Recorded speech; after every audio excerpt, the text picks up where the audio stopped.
हृदय चित्त संघट्टा दृश्य स्वाप दर्शनम 15वें सूत्र में शिव सूत्र के बताते हैं। चित्त संघट्टात माने चित्त जब चैतन्य हो जाता है,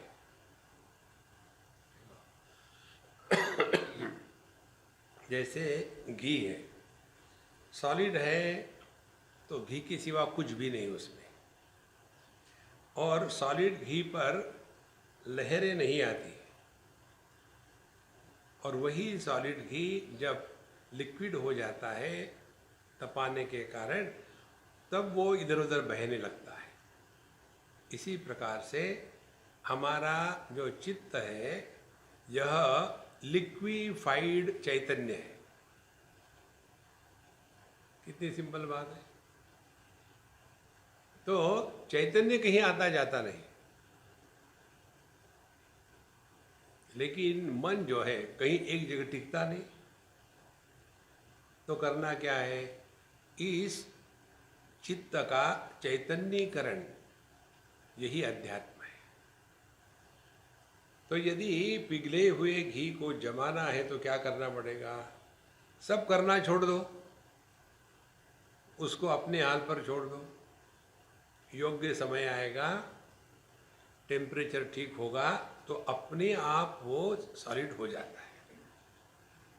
तो असली आध्यात्मिक साधना है, it is not a process of doing something, but it is undoing of all what we have been doing. हमको कुछ बनना नहीं है, बहुत बन चुके हैं।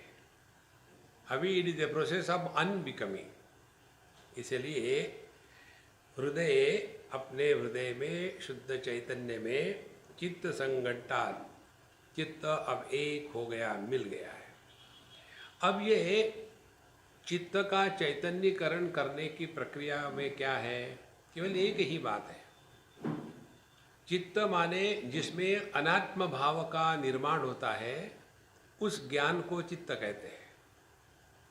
और जिस ज्ञान में अनात्म भाव का निर्माण नहीं होता उसको चैतन्य। दोनों ज्ञान ही है।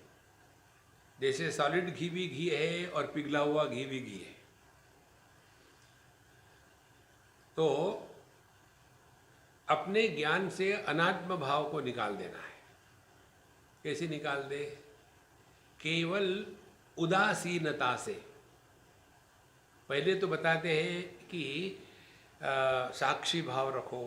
ये साक्षी भाव के चक्कर में मत पड़ना, हम बहुत धक्के खा चुके इसलिए आपको बता रहे हैं। ये बात क्लिक नहीं होती। जैसे आप सब बैठे हैं और मैं आपको साक्षी भाव से देख रहा हूँ, माने क्या मेरी स्ट्रगल है, आप में कोई लेट आएगा, कोई नहीं आएगा, कोई सोएगा, कोई हिलेगा, इसका फ़ोन बजेगा, ये सब मैं देख रहा हूँ और फिर भी प्रभावित नहीं हो रहा हूँ। इसको कहेंगे साक्षी भाव। तो इसमें क्या हो रहा है, हमारा ध्यान अन्य की तरफ है, अनात्म भाव बना है। उदासीन रहो। उदासीन का मतलब फ्रस्ट्रेटेड नहीं, इनडिफरेंट। अब कोई आए जाए, सुने ना सुने, अपने को क्या फर्क पड़ता है, अपने में मस्त रहो ना। इसी प्रकार से यह जो जगत है, जगत में दो बातें हैं, एक है वस्तु और दूसरे है व्यक्ति। वस्तु के द्वारा और व्यक्तियों के द्वारा हमको प्रभावित नहीं होना, ये अपनी आध्यात्मिक साधना है, जिसके द्वारा चित्त का चैतन्यीकरण हो जाता है। और फिर ऐसा व्यक्ति इमोशनल नहीं होता। छोटी छोटी बातों को लेकर के बड़े इमोशनल बन जाते हैं। ध्यान केवल अपने स्वरूप की तरफ रखना हो तो अनात्म भाव का त्याग करना है। इसलिए हृदय चित्त संघट्टा दृश्य स्वाप दर्शनम।